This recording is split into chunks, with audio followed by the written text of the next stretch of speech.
శ్రీమదే రామానుజాయ నమః. శ్రీమదే నిగమాంత మహాదేశికాయ నమః. నంబళ్ళ తిరువడికలే చరణం. పోయిన వీడియోలో స్వామివారు ఆశ్రిత పారతంత్యకు ఉన్నారు చెప్పాం కదా. ఎలా ఉన్నారు అంటే ఈ పాసురంలో తిరువాయుమొழியில் 40:17 4:10-7 ఆ పాసురమే ఓడి ఓడి పలబిరప్పం పిరందు. ఈ పాసురంలో ముఖ్యమైన ఒక విషయం, మற்றோர் தெய்வம் పాడి ఆడి పనిందు అలా ఉంది. దీంట్లో భట్టర్ పరాశర భట్టర్లో ఒక ఐదీకం ఉంది. ఆయన దగ్గర పరాశర భట్టర్ యయాది అని ఒక చరిత్ర ఉంది. మీరందరికీ ఆ చరిత్ర తెలుసు. ఎందుకంటే ఏంటంటే యయాది అని ఒక రాజా, ఆయన మంచి రాజా, అందరికీ మంచి చేస్తారు, లోకమన్ని ధర్మ మార్గంతో ఉన్నవారు, ధర్మశీలమైన రాజా. ఆయన ఏం చేస్తారంటే ఆయన చేసిన ధర్మం కోసం, ఆయన చేసిన పుణ్యం కోసం స్వర్గం దొరికింది ఆ స్వామివారికి, ఆ యయాదికి.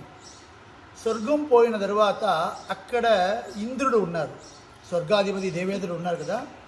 ఆయనకి యయాదియు ఆ దేవేంద్రుడు కూడా సింహాసనంలో కూర్చారు. దేవేంద్రుడికి అది నచ్చలేదు. అయినా దేవేంద్రుడికి యయాది తన సింహాసనంతో తనతో సమానంగా కూర్చోడానికి నచ్చలేదు. అందుకంటే ఏం చేస్తానంటే దేవేంద్రుడు యయాది దగ్గర ఒక క్వశ్చన్ అడిగారు.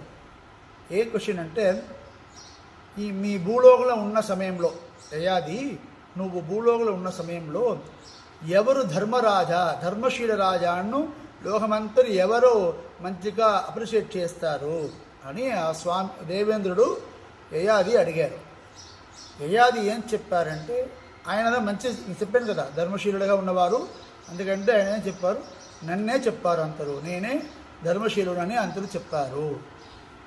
ఇది దేవేంద్రుని విన్నదాకా ఆయన ఒక చేస్తారు ఏంటంటే, నువ్వు ఆత్మ ప్రశంసం చేస్తారు, మీరు మీ గురించి మీరే లేకున్న విషయంలో చెప్తున్నారు, ఆత్మ ప్రశంసం చేస్తారండి. ఆయన అక్కడి నుంచి కింద తీశారు యయాది. అయిందా? ఒకవేళ రాజా వేరెవరో పేరు చెప్పి ఆయనదే ధర్మశీలుడు అందరూ చెప్పాలని చెప్తే కూడా అప్పుడు ఇందులో ఏం చేస్తారు, నువ్వు అబద్ధం చెప్తున్నా అని చెప్పేసి ఆయన కిందకి తీశారు. ఆయన ఈ చేస్తే కూడా అదే, ఈ సమాధానం చెప్తున్నా కూడా అదే, ఆ సమాధానం చెప్పినా కూడా అదే.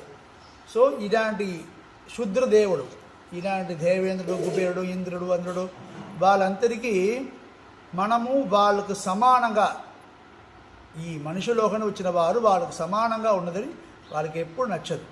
ఇప్పుడు కూడా మనం ఈ హోమం చేసినప్పుడు హవిస్సు భాగం ఇచ్చినాం కదా, వాళ్ళు ఎలా తీసుకోరంటే ఇలా మన భూలోకంలో వాళ్ళు చూడరు, కానీ మన దగ్గర వాళ్ళు తీసుకోవడానికి ధర్మశాస్త్రం ఉంది. కానీ వేదం చెప్పిన కానీ తీసుకున్న కానీ ఇలా మొహం లేకుండా తీసుకుంటారు, మొహం ఇక్కడ చూడలేకుండా ఇలా మొహం పెట్టుకొని తీసుకుంటారు. ఇది శుద్రదేవుడికి ఉన్న గుణం.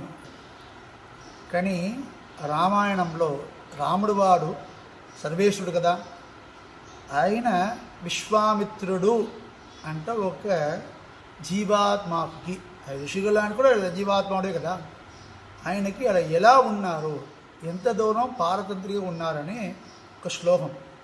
అంటే ఇమౌ స్మౌ మునిసాధువుల కింకరౌ మునిపస్థితౌ ఆజ్ఞాపయదేష్టం వై శాసనం కరవావకిం. అంటే ఇది రాముడు వాడు విశ్వామిత్రుడికి చెప్పిన మాట.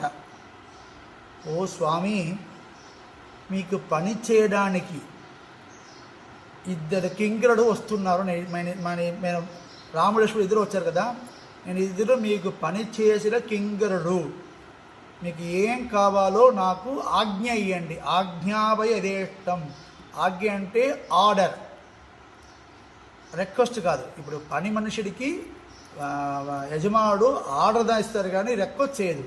అదేంటంటే మీకు ఏం కావాలో ఆర్డర్ చెప్పండి స్వామి, అది చేయడానికే నేను వస్తున్నాము, ఎదురు ఉంటాము. అక్కడ శరీరంలో ఏముంది, పక్కన కూర్చుని వచ్చిన మంచివాడికి, యయాదిన మంచివాడు కూర్చున్నానికి దేవేంద్రుడు ఎంత ఘోరం చేస్తారు.